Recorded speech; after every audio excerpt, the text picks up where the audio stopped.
অনেক রাত, আর আজকে অনেক রাত থেকে ব্লগটা স্টার্ট করেছি। সো যাই হোক, অনেক দিন ধরেই আমার ইচ্ছে হচ্ছিল দুধ পিঠে খাওয়ার। তো তাই জন্যে দেখো এখানে বড়বাবু একটু মিক্সারে চালগুলো পিষে আর চেলে দিচ্ছে। আমি এদিকে নারকেল কুড়িয়ে প্রায় হাঁপিয়ে গেছি, মানে এখন বসে কাজ করতে খুব অসুবিধা হয়।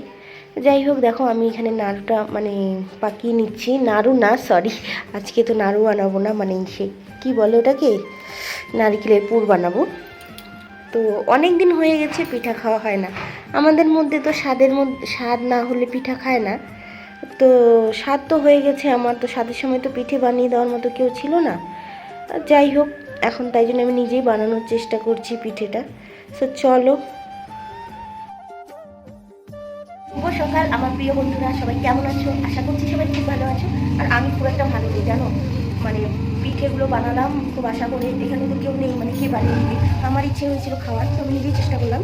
একবার কালকে রাতে দুধ ফেটে গেছে, তাই জন্য পিঠেগুলো ভাবলাম ফ্রিজে রেখে দিই, ভালো থাকবে। তারপরে মনে করো কালকে আবার দুধ নিয়ে এসে বানাবো।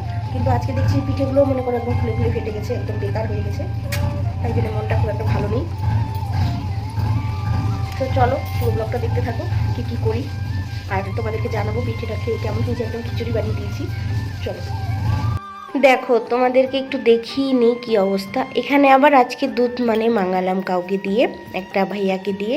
দেখো দুধ বসিয়ে দিয়েছি এখানে। তো দুধে এখনও কোনো কিছু মিক্স করা হয়নি, দুধটা খুব গাঢ়, তো এর মধ্যে অল্প জল মিক্স করতে হবে।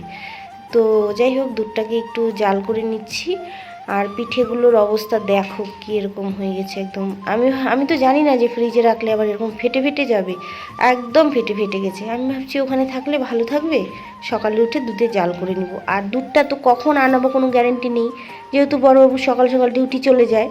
আর অন্য কাউকে এখন পাবো, তারপর না টাকা দিব নিয়ে আসবে।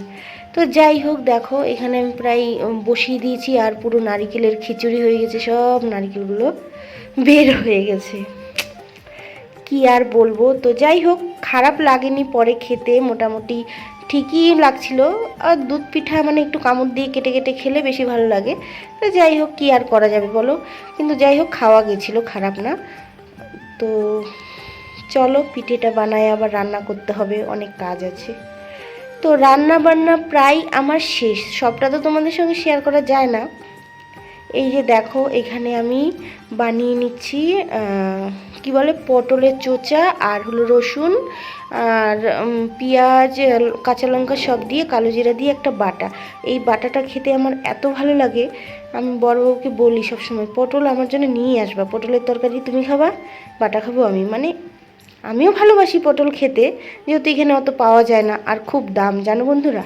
এখানে পটল প্রায় 100-150 টাকা কিলো হয়ে যাচ্ছে এখন, আগে 100 টাকা ছিল। সো কি বলো তো, এখন প্রায় মানে 9 মাস পুরো চলছে না, মানে মশলা করতে কিন্তু খুব অসুবিধা হয়। কিন্তু খেতে ইচ্ছে করলে আর কি করব বলো, খেতে ইচ্ছে করলে তো আর কিছু করার নেই, তাই জন্য তো মানে একটু কষ্ট করতেই হবে। যাই হোক দেখো, এখানে প্রায় বিকেল হয়ে গেছে, আমি ঘুম থেকে উঠে গেলাম, মানে খাওয়া দাওয়ার পরে ঘুমিয়ে গেছিলাম। ঘুম তো সেরকম হয় না, তাও মানে একটু শুয়ে থাকা, যেহেতু খুব বৃষ্টি, বাইরে বেরোনোর কোনো ইয়ে নেই। তো শুয়েছিলাম ঢাকা টাকা নিয়ে। আর তারপরে উঠে দেখো বিছানাটা একটু গুছিয়ে নিচ্ছি। আর বাইরে প্রচণ্ড বৃষ্টি, কী যে করব বুঝতে পারি না, টাইমই পাস হয় না জানো। তো যাই হোক চলো বিছানাটা গুছাই, তারপরে তোমাদের সঙ্গে আবার দেখা হচ্ছে। বিছানা গুছানোর পরে দেখো, এখানে আমি চলে আসলাম চুলগুলো নিয়ে, মানে চুলগুলো মানে ছেড়ে শুয়েছিলাম তো। তো তাই জন্য ভাবলাম বাইরে একটু দাঁড়িয়ে দাঁড়িয়ে চিরুনি করি। আর বাইরে কিন্তু প্রচণ্ড ঝপঝপ করে বৃষ্টি পড়ছে, আর একটু আমি সাইডে দাঁড়িয়ে চুলগুলো ইয়ে করে নিচ্ছিলাম। আর দেখো সামনে দিয়ে ছাতা নিয়ে যাচ্ছে সবাই। আর মানে পাশের এখানে টিউশন পড়তে এসছে তো, তাই জন্য কত জুতো বাইরে দেখো। যাই হোক, তারপর দেখো প্রায় আমার খিদে পেয়ে গেল একটু।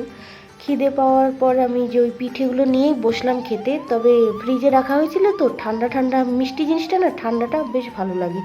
তো ভালোই লাগছিল খেতে, খারাপ না।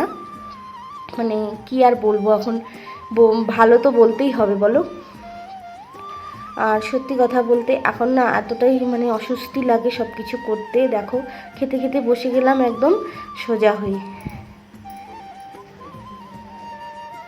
হ্যালো বন্ধুরা, গুড ইভিনিং।